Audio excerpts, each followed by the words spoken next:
علم الإنسان ما لم يعلم. بسم الله الرحمن الرحيم. الحمد لله رب العالمين، والصلاة والسلام على خاتم النبيين محمد وعلى آله وأصحابه أجمعين، أما بعد. وعن عمار بن ياسر رضي الله عنه قال: سمعت رسول الله صلى الله عليه وسلم يقول: إن طول صلاة الرجل وقصر خطبته مئنة من فقهه، رواه مسلم. وعن هشام بنت حارثة بن النعمان رضي الله عنها قالت: ما أخذت قاف والقرآن المجيد إلا عن لسان رسول الله صلى الله عليه وسلم يقرأها كل جمعة على المنبر إذا خطب الناس، رواه مسلم. جمعہ کے خطبے سے متعلق ہی یہ حدیث ہے. کل بھی ہم نے اسی موضوع پر حدیث پڑھی تھی کہ نبی صلی اللہ علیہ وسلم کی حالت خطبے کے درمیان کیا ہوتی تھی اور آپ کن کلمات کے ذریعے اپنے خطبے کا آغاز کرتے تھے. خطبۃ الحاجہ کے کچھ کلمات یہاں ذکر کیے گئے تھے جن کی تشریح آپ کے سامنے کی گئی تھی. آج کی حدیث بھی خطبے ہی کے تعلق سے ہے. حضرت عمار بن یاسر رضی اللہ عنہ سے روایت ہے، فرماتے ہیں کہ میں نے رسول اللہ صلی اللہ علیہ وسلم کو فرماتے ہوئے سنا: ان طول صلاة الرجل وقصر خطبته مئنة من فقہ. آدمی کی نماز کا لمبا ہونا، آدمی کی نماز کی درازی اور اس کے خطبے کا مختصر ہونا، یعنی نماز لمبی پڑھنا، خطبہ مختصر دینا، مئنۃ من فقہ، دلیل و علامت من فقہ. آدمی کے خطیب کے فقہ کی دلالت ہے کہ وہ فقیہ ہے، عالم ہے اور مسائل کو سمجھنے پر قادر ہے، کیونکہ خطبے میں وعظ، نصیحت، تذکیر، جنت کی ترغیب، جہنم کی ترہیب، دینی احکام اور مسائل بیان کیے جاتے ہیں. اور اگر زیادہ لمبا خطبہ دے گا تو ایک تو آدمی سامعین اکتا جائیں گے، اور دوسری یہ کہ بہت زیادہ جب گفتگو ہوتی ہے تو بعد کی باتیں لوگوں کی یاد رہ جاتی ہے، لوگوں کو یاد رہ جاتی ہے، اگلی باتیں دماغ سے نکل جاتی. لیکن اگر جچی تلی بات ہو، مختصر خطبہ ہو، 15 منٹ کا، 17 منٹ کا، حد سے حد 20 منٹ کا اگر خطبہ ہو تو آدمی غور سے سنتا ہے اور اس کو یاد بھی رکھتا ہے. تو خطبہ بہت لمبا نہیں ہونا چاہیے، جیسا کہ بعض علاقوں میں ہوتا ہے کہ 40 منٹ، 45 منٹ، 50 منٹ تک کا خطبہ ہوتا ہے، اور اس کے مقابلے میں نماز 5 یا 10 منٹ کی ہوتی ہے. تو آپ نے یہ فرمایا کہ ایسا نہیں ہونا چاہیے. خطبہ مختصر ہو، لیکن اتنا مختصر بھی نہ ہو کہ سامعین کو مقصود سمجھ میں نہ آئے، بات واضح نہ ہو، تبشیر اور انذار کا جو مقصد ہے وہ حاصل نہ ہو. تو اعتدال کی رائے اختیار کرنی چاہیے، نہ بہت لمبا خطبہ ہو نہ بہت مختصر خطبہ.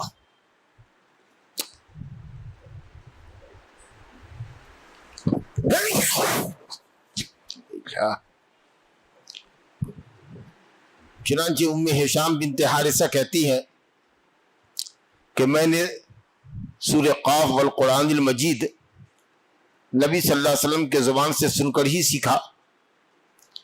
آپ منبر پر ہر جمعہ میں اس کو پڑھتے تھے جب لوگوں کو خطبہ دیتے. یہ بھی روایت مسلم کی ہے. اب سورہ قاف جو 26ویں پارے میں ہے، اور وہ وہیں سے مفصلات شروع ہوتی ہے. سورہ مفصلات وہیں سے شروع ہوتی ہے، جس میں کثرت سے بسم اللہ آیا ہے. تو سورہ قاف سے لے کر سورہ ناس تک کی جو صورتیں ہیں جس میں بکثرت بسم اللہ کے ذریعے صورتوں کے درمیان فصل ڈالا گیا ہے، اس کو مفصلات کہتے ہیں۔ تو اس کو 3 کیٹیگری میں علماء نے بانٹا ہے، کہا کہ طوال مفصل صحابہ کرام نے جو تقسیم کی ہے، تابعین نے، صحابہ تابعین نے، وہ یہ کہ صاحب سورہ قاف سے لے کر سورہ مرسلات تک یہ طوال مفصل ہے، جس کو نبی صلی اللہ علیہ وسلم فجر میں پڑھا کرتے تھے، اور سورہ نبا سے لے کر 30واں پارہ میں جو سورہ نبا ہے وہاں سے لے کر کے سورہ والضحیٰ تک یہ وساط مفصل ہے، جس کو نبی صلی اللہ علیہ وسلم عشاء وغیرہ میں پڑھتے تھے، ظہر میں، عصر میں، عشاء میں پڑھتے تھے۔ اور سورہ والضحیٰ سے لے کر کے سورہ ناس تک جو ہے یہ قصار مفصل ہے، اس کو مغرب کی نماز میں پڑھا کرتے تھے عام طریقے سے۔ تو بہرحال سورہ قاف نبی صلی اللہ علیہ وسلم خطبے میں پڑھ جاتے تھے، پورا سورہ قاف۔ اب آپ کے چونکہ مخاطبین جو تھے، سامعین، وہ سب عربی تھے، خالص عرب تھے، اس لیے آپ سورہ قاف ٹھہر ٹھہر کے تلاوت کر رہے ہیں اور لوگ اس کا معنی اور مفاہیم کو سمجھ رہے ہیں، کیونکہ بہت جامع صورت ہے واعظ کی۔ اس میں انسان کی ابتدائی خلقت کا ذکر ہے، انتہائی خلقت کا ذکر ہے، قیامت کے دن جو ایک دوسرے پر الزام لگائیں گے گنہگار، ان کی تفصیلات ہے، جنت اور جہنم کا تذکرہ ہے۔ تو واضح و بیان کے لیے یہ صورت انتہائی اچھی، تو اس لیے نبی صلی اللہ علیہ وسلم اکثر خطبہ سورہ قاف دیا کرتے تھے، پورا سورہ قاف پڑھتے تھے، اور کم سے کم ہم سمجھتے ہیں کہ 15 منٹ کا وقت، تو آج کے حساب سے 15 منٹ کا وقت لگے گا ہی، تو 15 سے 20 منٹ تک کا خطبہ مناسب ہے۔ کچھ اگر اس سے زیادہ بھی ہو جائے 2-4-5 منٹ تو انشاءاللہ وہ ذائقہ رہے، لیکن بہت لمبا خطبہ نہیں ہونا چاہیے کہ آدمی اکتا جائے۔ ماشاءاللہ آپ لوگوں کے یہاں شاید 30 منٹ کا ہے یا 35 منٹ کا ہے، اچھا ہے، اگر 30 منٹ ہو، 25 منٹ ہو تو بہتر ہے، اس سے زیادہ لمبا خطبہ نہیں ہونا چاہیے۔ اور نماز بھی نبی صلی اللہ علیہ وسلم جو پڑھتے تھے تو سورہ جمعہ اور سورہ منافقون پڑھتے تھے، اور اسی حساب سے رکوع اور سجدہ بھی آپ کا لمبا ہوتا تھا، تو ہم سمجھتے ہیں کہ 12 سے 15 منٹ نماز کے اندر بھی لگ جائے گا۔ اور کبھی آپ سورہ سبح اسم ربک الاعلیٰ پڑھتے اور دوسری طرف سورہ غاشیہ پڑھتے تو بھی 8-9 منٹ انشاءاللہ لگتا ہے۔ تو بہرحال اعتدال کے ساتھ ہونا چاہیے معاملہ، بہت لمبا خطبہ اچھی بات نہیں ہے، لوگوں کا خیال رکھنا چاہیے۔ اور پھر میں نے جیسا کہ کہا کہ اگر بہت زیادہ بات کی جائے تو سب باتیں لوگوں کو یاد نہیں رہتی ہیں، اگر مختصر بات کی جائے تو لوگوں کو خطبہ یاد کرنے میں، سمجھنے میں کہ کیا کیا باتیں کہی گئی ہے، ان باتوں کو سمجھنے میں اور یاد کرنے میں آسانی رہتی ہے۔ کم باتیں ہوں تو یاد رہ جاتی ہے، زیادہ باتیں ہوں تو اگلی باتیں آدمی بھولا دیتا ہے۔ تو اس لیے فرمایا گیا کہ آدمی کے نماز کی لمبائی اور خطبے کا اختصار، نماز لمبی ہو خطبہ مختصر ہو، یہ اس کی فقاہت کی دلیل ہے کہ آدمی فقیہ ہے اور مختصر میں صاف گوئی کے ساتھ اچھی باتیں بتا رہا ہے اور موضوع سے ہٹ نہیں رہا ہے۔ جو لوگ لمبا خطبہ دیتے ہیں دیکھیے گا کہ بیان در بیان، تفصیل در تفصیل جا رہی ہے اور کہیں موضوع سے ہٹ کے بات کر رہے ہیں، اور پھر اس کے بعد تب کہیں گے اچھا تو میں کہہ یہ رہا تھا، 5 منٹ 7 منٹ آگے چلے گئے ٹریک سے ہٹ کر کے، اس کے بعد لوٹے کہ ہاں تو میں یہ کہہ رہا تھا، سمجھا کہ نہیں؟ تو یہ سب خطیب کا انداز ہوتا ہے۔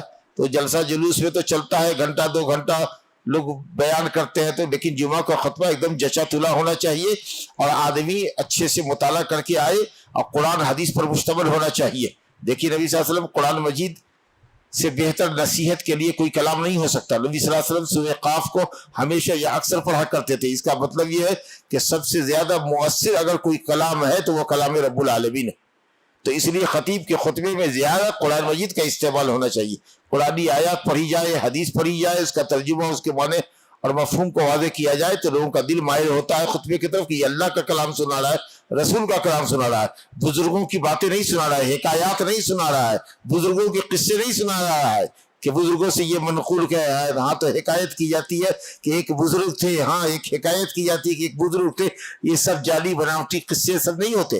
قرآن اور حدیث کی باتیں ہونی چاہیے، اور زیادہ قرآن کی آیتیں خطبے میں تلاوت کی جانی چاہیے۔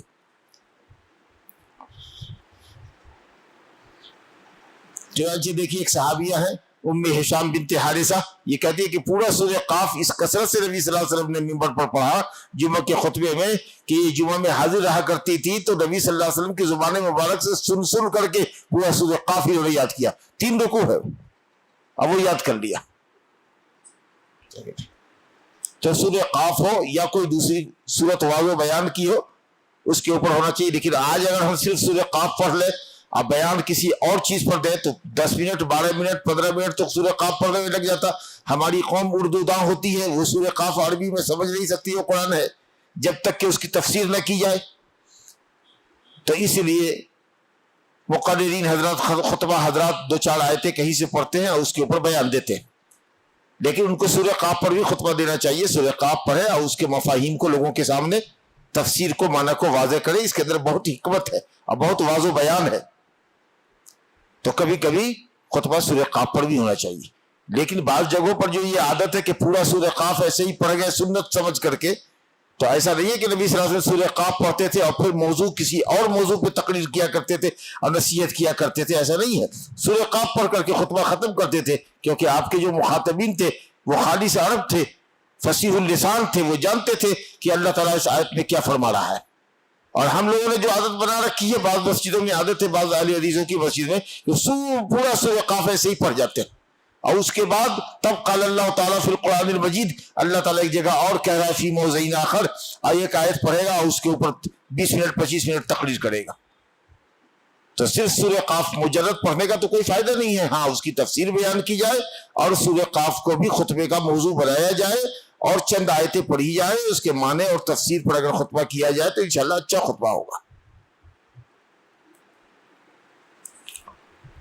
دوسری حدیث آگے دیکھیے، وعن ابن عباس رضی اللہ عنہما قال قال رسول اللہ صلی اللہ علیہ وسلم من تکلم یوم الجمعة والامام یخطب فهو كمثل الحمار يحمل اسفارا والذي يقول له انصت ليست له خطبة ليست له جمعة رواه احمد باسناد لا باس به، وهو يفسر حديث ابي هريرة رضي الله عنه في الصحيحين مرفوعا اذا قلت لصاحبك انصت يوم الجمعة والامام يخطب فقد لغوت۔ حضرت عبداللہ بن عباس رضی اللہ عنہما فرماتے ہیں کہ رسول اللہ صلی اللہ علیہ وسلم نے فرمایا من تکلم یوم الجمعة والامام یخطب، جس نے جمعہ کے دن کلام کیا درا حالے کے امام خطبہ دے رہا ہو، خطبے کی حالت میں کلام کیا، فہو کمثل الحمار یحمل اسفارا، تو وہ گدھے کے مانند ہے جو اپنی پیٹھ پر کتابیں لادے ہوا ہے۔ گدھے کی پیٹھ پر آپ کتاب لاد دے، قرآن مجید اور اس کی تفسیریں اور حدیث اور اس کی تشریحات اور علمی اور فقہی کتابیں ڈال دے، گدھا اس سے کیا فائدہ حاصل کرے گا؟ اب وہ کیا سمجھے گا کہ ہماری پیٹھ پہ کیا لدا ہوا ہے؟ وہ اس سے بالکل فائدہ نہیں حاصل کر سکتا۔ تو ویسے ہی وہ آدمی جو آتا ہے خطبے میں بیٹھتا ہے اور آپس میں گفتگو کر رہا ہوتا ہے، موبائل کے اوپر میسیجنگ کر رہا ہوتا ہے کہیں کنارے میں بیٹھ کر کے، وہ کیا خطبہ سنے گا، کیا فائدہ حاصل کرے گا بتائیے؟ تو کتنی اچھی مثال دی کہ جس طریقے سے گدھے اپنی پیٹھ پر لدی ہوئی کتابوں کی اہمیت نہیں سمجھتے، اس سے فائدہ نہیں حاصل کرتے، اسی طریقے سے وہ آدمی جو خطبے میں آپس میں باتیں کرتا ہے وہ گدھے کے مانند ہے۔ اور یاد رکھیے قرآن میں اور حدیث میں جس جانور سے کی مثال دی گئی ہے وہ مذمت کے لیے ہی دی گئی ہے۔ یہودیوں کی بھی مثال قرآن نے دی ہے، مثل الذین حملوا التوراۃ ثم لم یحملوها، جنہوں نے تورات کی امانت کو اٹھایا لیکن تورات پر عمل نہیں کیا، مراد یہودی ہے کہ جنہوں نے تورات کو تو اٹھایا کہ اللہ کی کتابیں ہم عمل کریں گے لیکن عمل نہیں کیا۔ مثل الذین حملوا التوراۃ ثم لم یحملوها کمثل الحمار یحمل اسفارا، وہ گدھے کے مانند ہے جو اپنے پیٹھ پر کتاب لادے ہوا ہے۔ تو گدھے کی، کتے کی، بندر کی جہاں بھی مثال قرآن میں دی گئی ہے وہ مذمت کے لیے۔ اس لیے کچھ لوگوں کو دیکھیے گا کہ گدھے کی آواز کی نقل اتار رہا ہے، کتے کی آواز کی نقل کر رہا ہے، اشرف المخلوق ہو کر کے، مسلمان ہو کر کے، جی انسان ہو کر کے، چلو اگر مسلمان نہیں ہے تو انسان ہو کر کے کتے کی آواز نقل کر رہا ہے، تو بندر کی آواز، گدھے کی آواز نقل کر رہا ہے، جس کو قرآن نے کہا ان کا لصوت لصوت الحمیر، سب سے بری آواز، مکروہ آواز گدھے کی ہوتی ہے۔ تو بہت سارے کھلاڑی ہوتے ہیں, بہت سارے مداری ہوتے ہیں جو کئی طرح کی آواز جانوروں کی, چڑیوں کی, پرندوں کی, کتوں کی, بلیوں کی نکالتے ہیں. یہ اچھے لوگ نہیں ہے, یہ اچھی عادت نہیں. ہاں, اس کو آرٹ کہتے ہیں, آرٹ ہے یہ آرٹ نہیں ہے. یہ کتے اور سور کی آواز نکالنا یہ انتہائی بھوڑا پن ہے.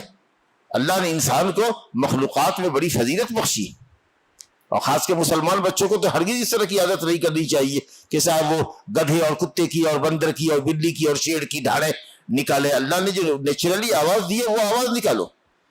دوسرے جانوروں کی آواز کی حکایت مت کرو, نقل مت اتارا کرو.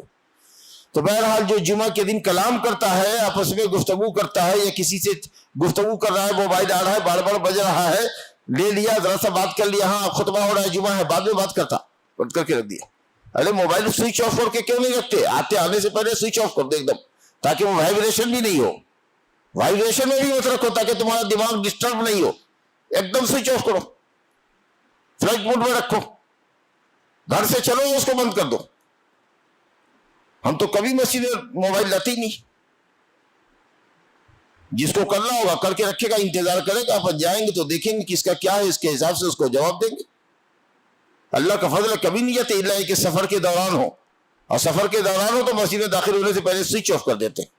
وائبریشن میں لوگ رکھتے ہیں, وائبریشن میں, سائلنٹ موڈ میں رکھتے ہیں, وائبریشن میں, وہ ہلتا, بار بار ہلتا. تو آپ نماز پڑھنے کے لیے آ رہے ہیں کہ دماغ کو وائبریٹ ہونے والے موبائل کی طرف لگانے کے لیے آ رہے ہیں؟ کیا کر رہے ہیں آپ؟ کہاں آ رہے ہیں؟ کس سے ملاقات کرنے کے لیے آ رہے ہیں؟ اللہ سے ملاقات کرنے کے لیے آ رہے ہیں, فرض عبادت ادا کرنے کے لیے آ رہے ہیں. اتنی کیا آفت آ گئی کہ آپ ہر وقت موبائل کو وائبریشن میں رکھیں, اس کو سوئچ آف کیجیے. اعتکاف میں بیٹھے ہوئے موبائل سے چیٹنگ کر رہے ہیں, ٹیلی فون کر رہے ہیں, ٹیلی فون لے رہے ہیں. تو اگر آپ کو یہی کرنا ہے تو اعتکاف میں کیوں بیٹھے؟ مشغول رہتے, اپنے کاروبار میں مشغول رہتے. جو متقی ہوتا تو دنیا سے کٹ چھٹ کر کے آتا ہے, اللہ کی طرف مائل ہوتا ہے.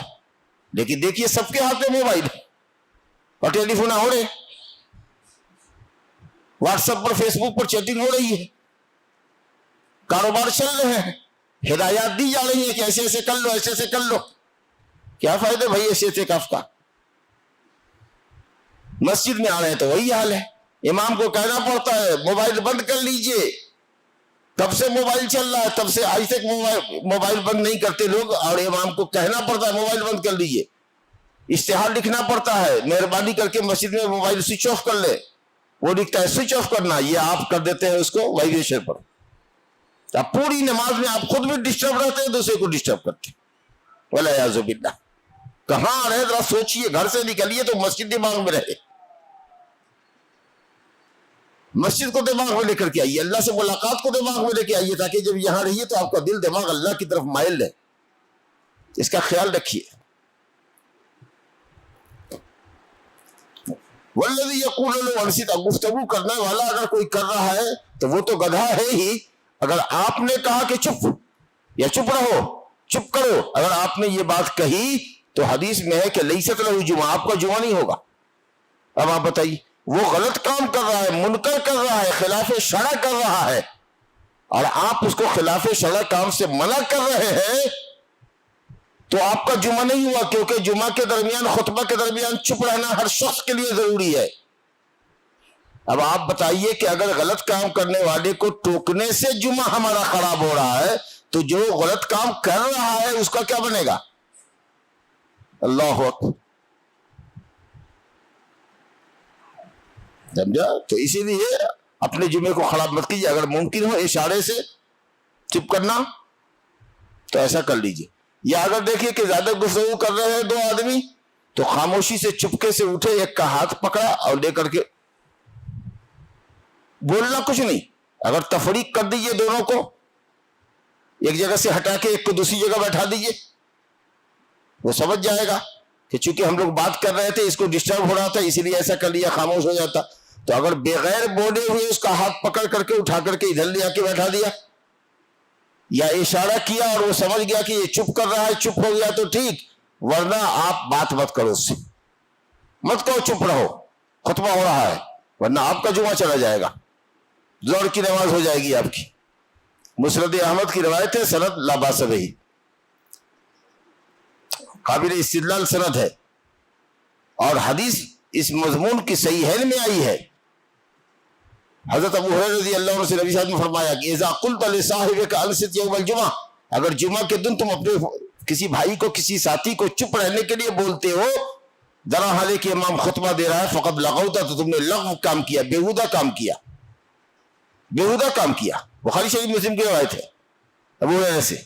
تو خطبے کے دن بات کرنے والے کو اپن روک بھی نہیں سکتے، تو آپ سوچئے کہ جو ظالم بات کر رہا ہے اور چیٹنگ کر رہا ہے اور موبائل کی سوئیوں سے اور گھڑی کی سوئیوں سے کھیل رہا ہے، وہ کتنا بڑا ظالم ہے۔ وہ ہفتے کا اتنا بڑا عظیم خطبہ ہے جس کے لیے انصات، چپ رہنا واجب ہے، جس کے لیے کاروبار کو چھوڑ کر کے مسجد میں آنا واجب ہے ذکر کے لیے، اور خود نماز سے پہلے یہ 2 خطبے ہوتے ہیں، اور ان کی اہمیت کو بالائے طاق رکھ کر کے یہ موبائل سے اور گھڑی کی سوئیوں سے کھیلتا ہے، کوئی چشمے سے کھیلتا ہے، ایسے بار بار اس کو دیکھے گا، پھر خطبے پر دماغ کم ہے، اس کو پوچھ رہا ہے، پھر لگا رہا ہے، پھر اس کو سیدھا کر رہا ہے، لگا ہوا ہے اپنے کام میں، دھندے میں، اپنے دھن میں ہے، وہ اپنے دھن میں لگا ہوا ہے، اس کو دھن ہونے چاہیے خطبہ سننے کی، وہ دھن میں لگا ہوا ہے، گھڑی کے تو چشمے کے تو موبائل کے، پورا اٹینشن خطیب کے خطبے کی طرف ہونا چاہیے اس کو۔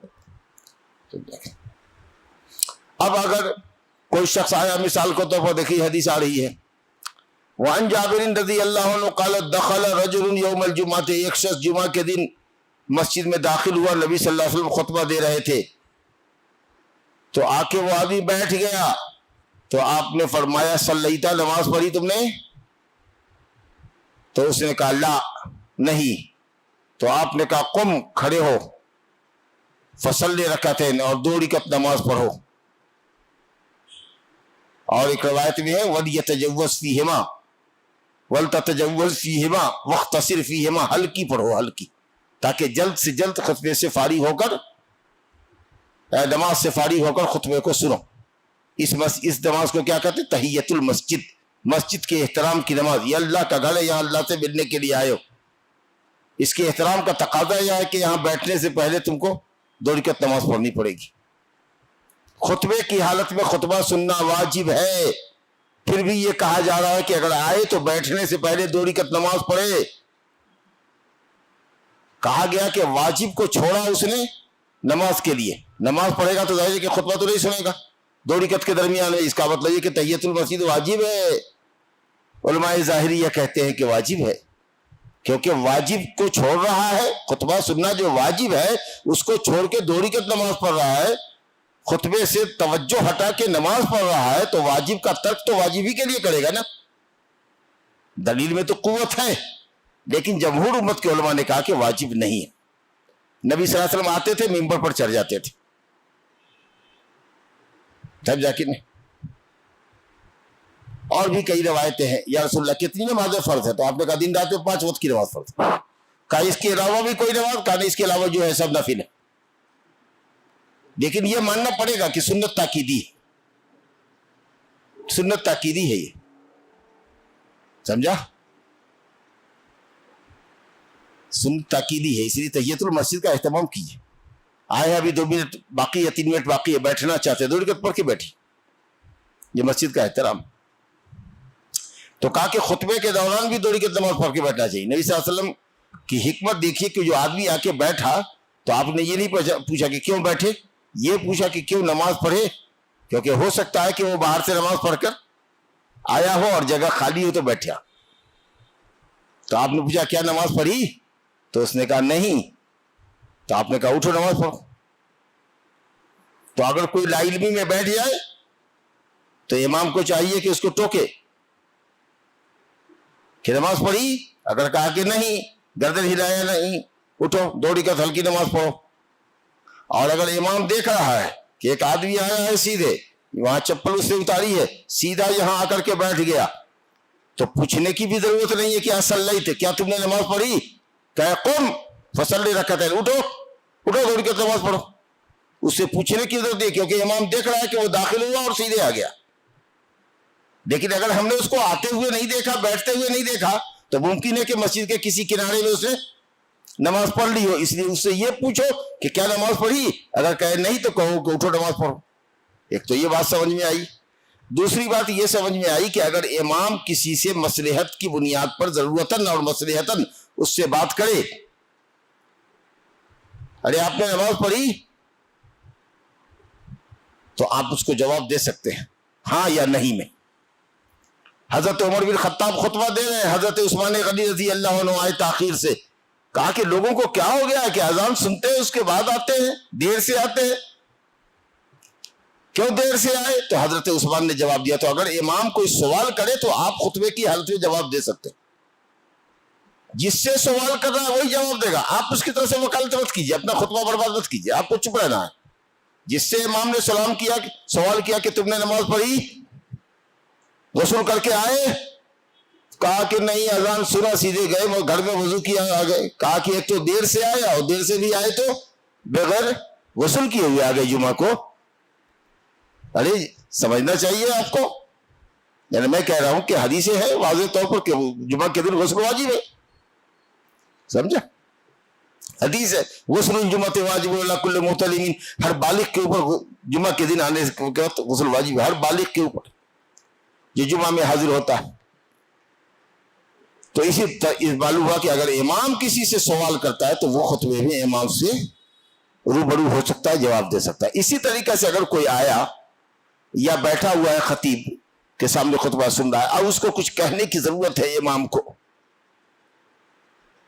سمجھا کہ نہیں، تو وہ کہہ سکتا ہے، کھڑا ہو جائے، امام خود اس کو بولے گا. اگر امام نہیں سمجھ رہا ہے تو کہے امام صاحب آپ سے گزارش ہے کہ جمعہ کے خطبے کے اخیر میں دعا کر دیجئے گا بارش کی، بہت لو چل رہی ہے، بہت گرم ہوائیں چل رہی ہیں، فصل برباد ہو رہی ہے، گرمی بہت پڑ رہی ہے، بارش کی دعا کر دیجئے.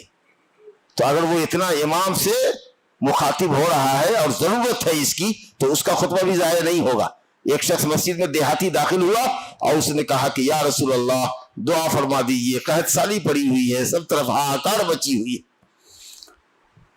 اور جب نبی صلی اللہ علیہ وسلم نے دعا فرما دی تو اس کے بعد ماشاءاللہ سے ایک ہفتے تک لگاتار بارش ہوتی رہی، یہاں تک کہ پھر وہی آدمی یا کوئی دوسرا غالب گمان یہ کہ وہی شخص آیا کہ یا رسول اللہ اب بارش کی کثرت کی وجہ سے لوگ ہلاک ہو رہے ہیں، اب آپ دعا فرما دیجئے کہ بارش رک جائے اور آسمان کھل جائے.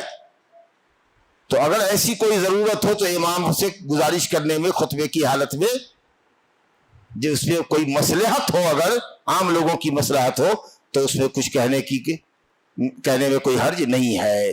لیکن اگر امام نہ پوچھے کسی سے تو جواب نہ دے، اگر کوئی مصلحت نہ ہو تو امام کو نہ ٹوکے، اور باقی کے جتنے لوگ آئے ہوئے ہیں آتے جائیں، 2 رکعت نماز پڑھ کے بیٹھے جائیں. اگر امام کے ممبر پر چڑھنے سے بہت پہلے آئے ہیں تو ماشاءاللہ آپ کے پاس وقت کی جو گنجائش ہے اس کے حساب سے 2 رکعت آپ جتنی لاتعداد رکعتیں چاہے پڑھ سکتے ہیں، کوئی تعداد متعین نہیں ہے. 2 رکعت اور 4 رکعت ظہر کی طرح سنت نہیں ہے.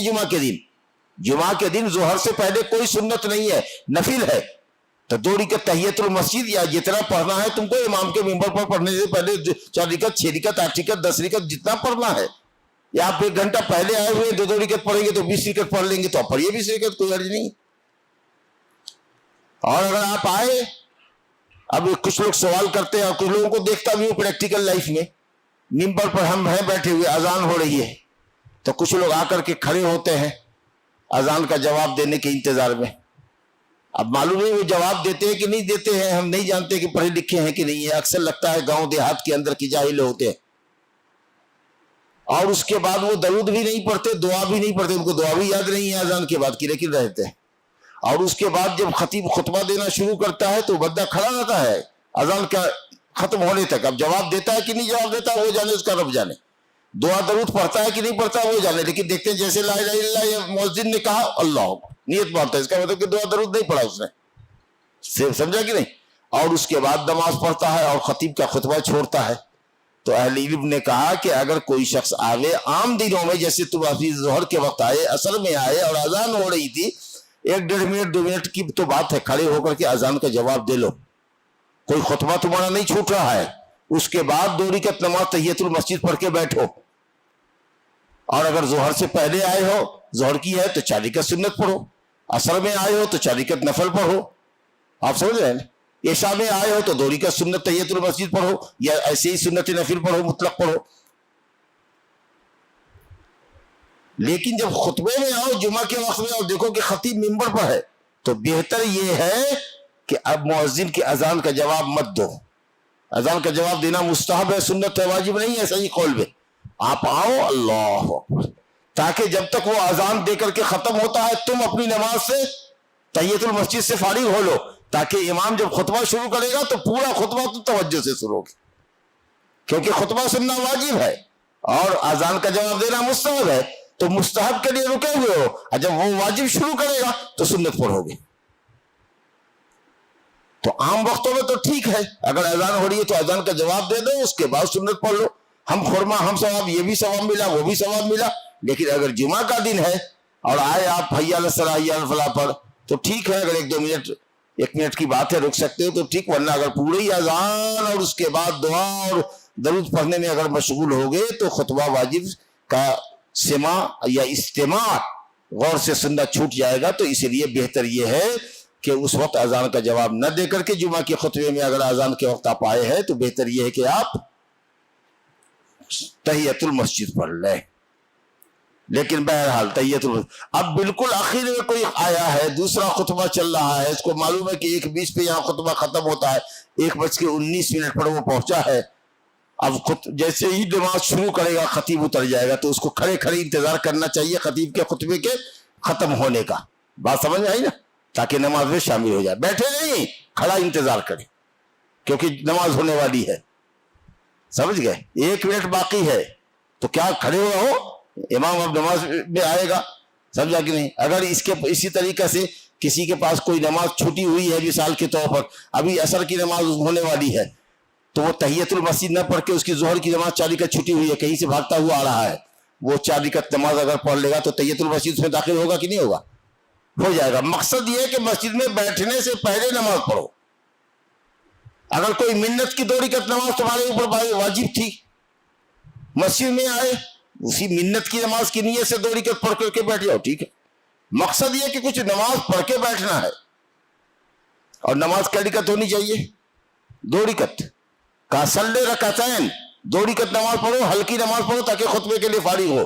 اب مان لیجئے کہ آپ چلے جاتے ہیں عشاء کی نماز پڑھنے کے بعد، 2 رکعت سنت پڑھ کے بھی چلے گئے، 4 رکعت تراویح پڑھ کے بھی چلے گئے، 8 رکعت تراویح پڑھ کے بھی چلے گئے، وتر چھوڑ دیا. حالانکہ وتر امام کے ساتھ پڑھ کے نکلتے تو پورے قیام اللیل کا ثواب ملتا. کچھ لوگوں کی عادت ہوتی ہے کہ وتر چھوڑ کے نکل گئے، گئے باہر سے قضائے حاجت وغیرہ سے فارغ ہو کر کے چائے ناشتہ کچھ کر کے تب اپنا اطمینان سے آئے کہ چلتے ہیں مسجد میں وتر پڑھیں گے اور دعا درود میں مشغول ہوں گے. اب وتر ان کو پڑھنا ہے 1 رکعت، تو اگر 1 رکعت وتر پڑھیں گے تو تحیت المسجد کی جگہ پر قائم مقام ہوگا؟ نہیں ہوگا، کیونکہ تحیت المسجد کم سے کم کتنا پڑھنا ہے؟ 2 رکعت. اب وہ بندہ پڑھ رہا ہے وتر 1 رکعت کی نیت سے، نہیں ہوگا. پہلے 2 رکعت تحیت المسجد پڑھو، اس کے بعد 1 رکعت وتر پڑھو.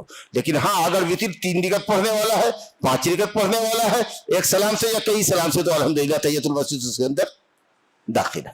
ھذا وباللہ التوفیق، صلی اللہ علیہ نبینا محمد وآلہ وصحبہ اجمعین.